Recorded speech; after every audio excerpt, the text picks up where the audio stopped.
Hello YouTube artist, I'm Kelly Hernig and welcome to In the Studio. Today I'm going to share a discovery that happened while I'm working in this book Painting Calm. I did a brief oversight of how I'm using this book to study. It's taken me through adding a lot more water, layers, and just trying to be bold. It talks about warm and cold colors and I'm really enjoying it. So I wanted to share from the book to what I have in my sketchbook here. And I want you to just see the growth. It's been simple and minute, but major in values. So I'm really excited about that. So let me show you the first one. This was a project that I really loved. It was totally intimidating because I don't really do flowers. And having this dark like this, I knew would be a struggle for me because I usually don't have that dark of colors. So when I did it in my sketchbook, this is what it looked like. And you can see it's got values. So if you squint your eyes at mine, it has values. They're not as deep or as dark as this one when you squint your eyes. I mean, this goes from very white to very dark, where mine goes to very white to kind of a medium dark in here. But I'm trying to achieve this. That's what I'm working towards. So then from there and this study, I was like, okay, what can I do to get it a little deeper? And I thought about, well, maybe less water would help. Let's also look at the colors that I'm using. You know, this is probably like an indigo or a Payne's gray, where here I'm using more of a lunar blue, which really is not as dark as that. So that was a couple things to consider. And from there, we went to this page. And this page, I again absolutely love the richness of this. I actually like the placement of colors, this dark color against this kind of paler pink color. And I was like, how do I do that? And how do I be this bold? What I also liked on this page too was the treatment of the leaves. You can see there's some that are just kind of outlined with a thick outline. There are some that are just filled in. Some have dots, some have a line. I also like the different treatments of, look at these two are veined on both sides. Some are thicker on one side, some are thinner. This had white veining. This had only veins on one side. And then these had softer veins on both sides. So something like this, I don't usually do the veining like this. So let me show you what I did here. And again, you can see that I've got values here, but it's not as rich as this. And I wish I would have used a darker color. However, this here is a big improvement from this. Look at the darkness here and then look at here. So as I'm going and working, I'm remembering the steps of what I didn't like from the first things, or ways to improve, I should really say. But I also had fun putting in all the different vein structures in here. And I can tell you, I really don't like using the white pen.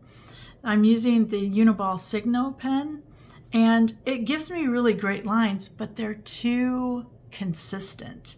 I like to use a liner or something that gives me a little more inconsistent with it.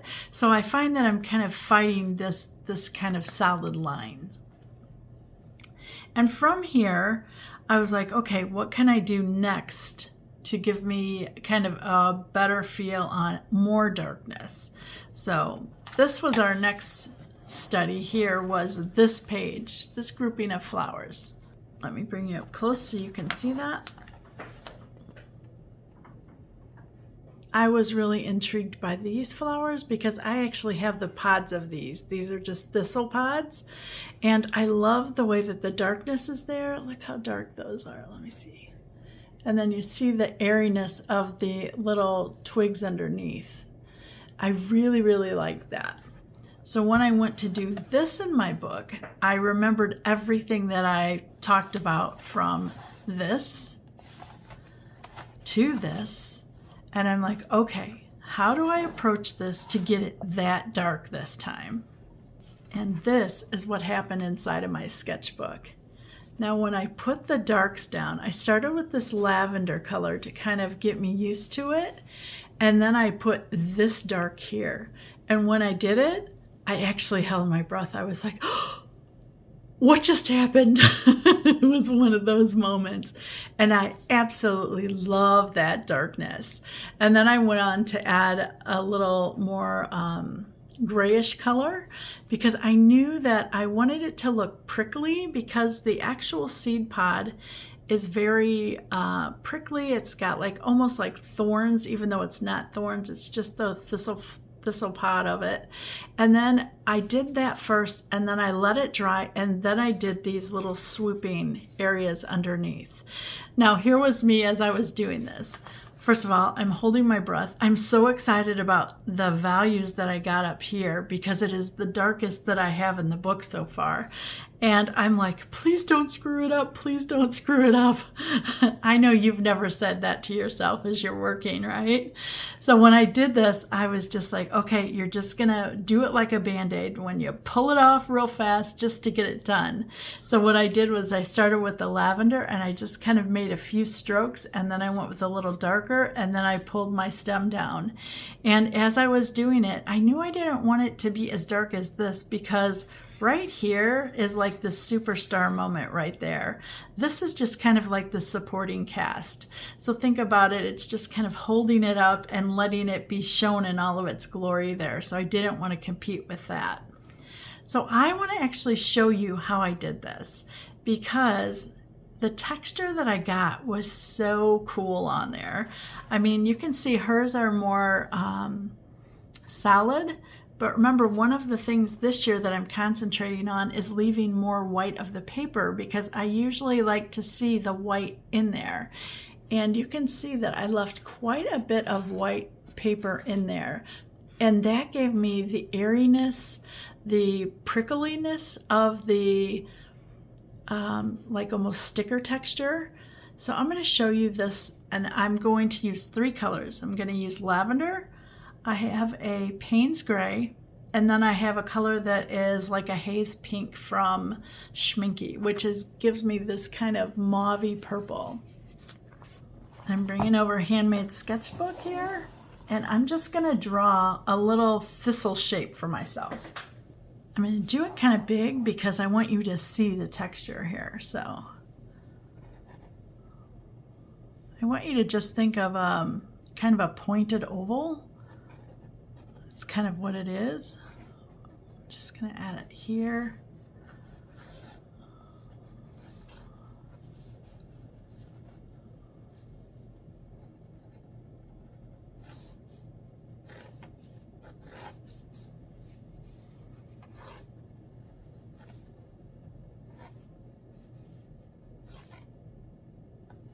Okay, see that rough shape? It's drawn light because I don't like to have really harsh lines on my drawing.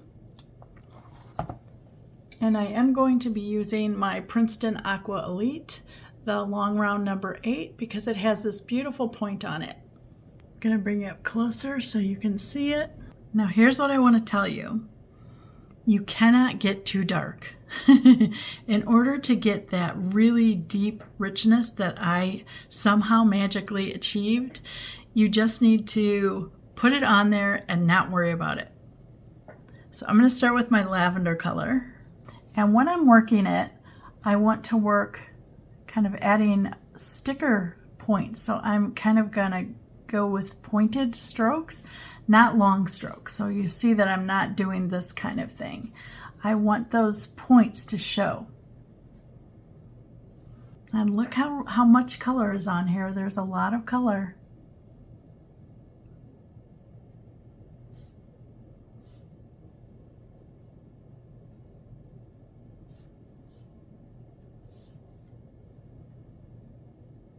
I know it's scary right now. I'm kind of holding my breath. But that's exciting. I mean, this is why I love studying and pushing myself, because I would have never figured out how to do this and make it look like an actual thistle pod before. I want it to kind of get runnier down here as it goes into those really loose curls underneath, but I still want them to have value. Okay, I am going to splash. Now you would think splashing is going to ruin it. It's not at this point, because it is giving me a little bit of water, but what that's going to do is help the next color kind of blend with it. So I'm going to go into my dark blue, or my Payne's gray, I should say. This color, I want to be very deliberate, very dark. Look at that color. Oh my gosh. Holding my breath here. I'm going to let it merge with some of this purple. That's the beauty of it.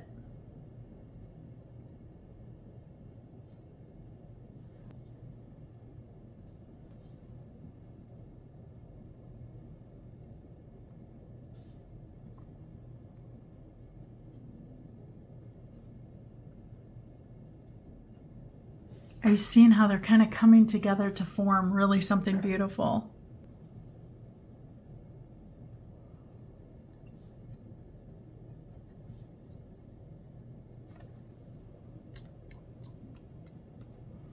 I'm going to come in with my haze pink, and this is kind of like a violet gray.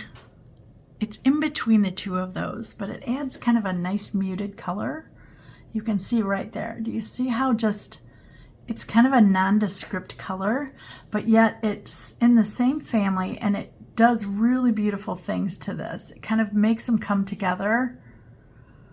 I'm able to touch some of this area all over, and it's still giving me a place to land that's beautiful. It's not as dark, it's not as vibrant, but it's giving me the color that I need back here. It's giving me that little soft muted touch.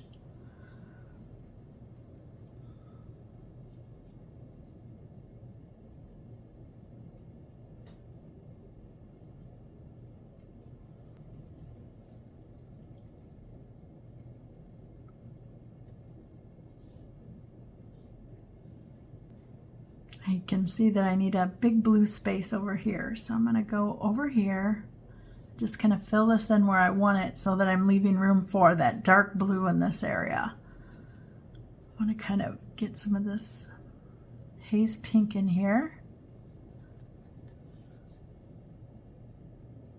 Just soften that as it comes down to the stems. Okay, I'm going back into that Payne's gray, and I'm going to be deliberate. Not a lot of water on my brush. Ooh, that's good.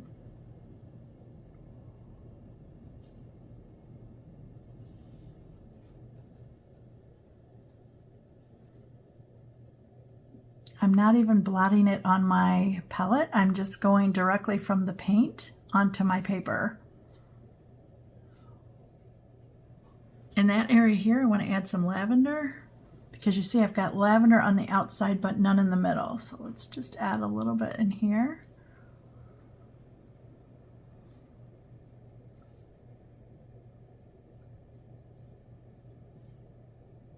I'm gonna splash them all together now. While it's wet like that, I'm gonna dip into some more Payne's gray and just deepen some areas. Remember, it's the darkness that I'm really drawn to, that I'm like so proud of myself for getting it that dark, because it's taken me really a long time to be confident enough to add this kind of darkness into my work.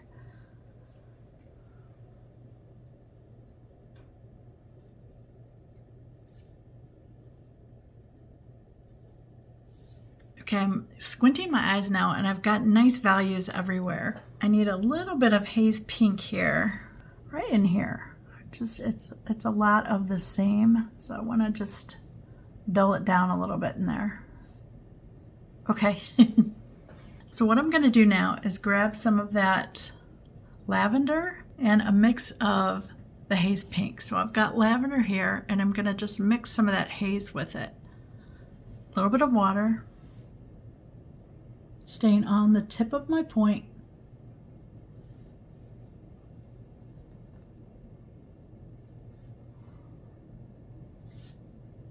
Add more haze, add more water.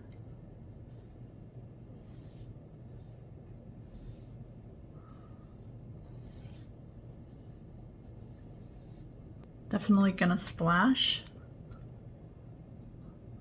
Okay, they're all too much the same, so I'm gonna add a little bit more of that haze pink and a touch of the pains.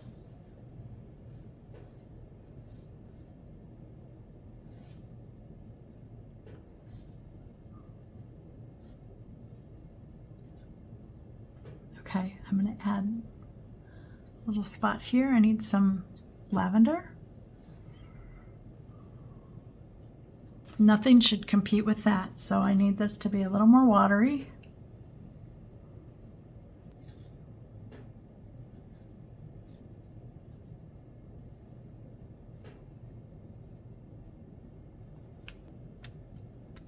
The one thing I learned about splattering is you need a lot of water. I'm just going into all the colors I've used. I'm going to dip my brush into water again, and then I'm going to just use this brush to bang against.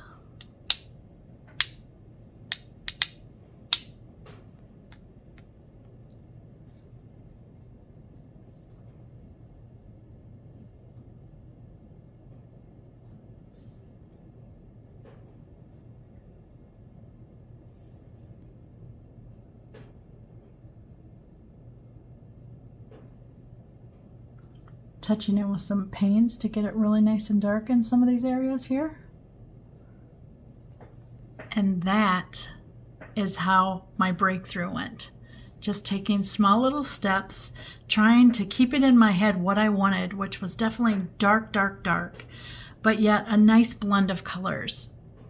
So you can see, even though this is a smaller version, it's got all of the textures, all the same feeling in here, only this is much bigger. You can see it's almost 3 times the size there. And I really loved having the texture in here. I'm going to dry this real quick, and then I will come back and show you the texture that it has.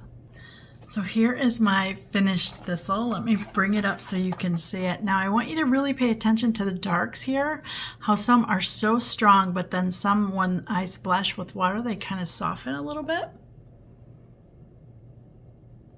Look at all those points, and look how much paper is left white. Now this like mauve color there, that's granulating and breaking into several colors, that is the Schminky Haze Pink.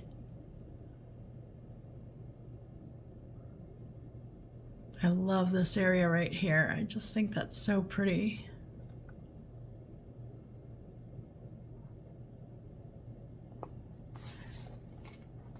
Creating a little study guide for yourself in a book such as Painting Calm, and giving yourself goals that you want to achieve with each page, and how you can change and learn, and what do you want to do differently, and how can you do it again the next time a little bolder maybe, or a little less bold, a little more water, a little more splashy.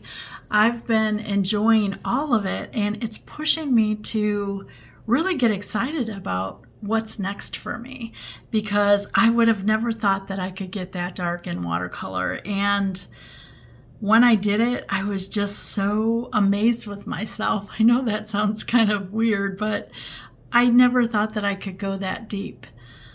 As a breakthrough, it is showing me that only I limit my potential, and I don't want to do that. I want to just be bold and courageous and brave. And even though this looks like such a simple exercise, it has taken me a long time to get here, and I'm really excited that I finally did. I hope you enjoyed me sharing my breakthrough into dark values today. If you did, please leave me a comment. If you haven't subscribed, please click the button. It will help my channel grow. And as always, thanks so much for watching.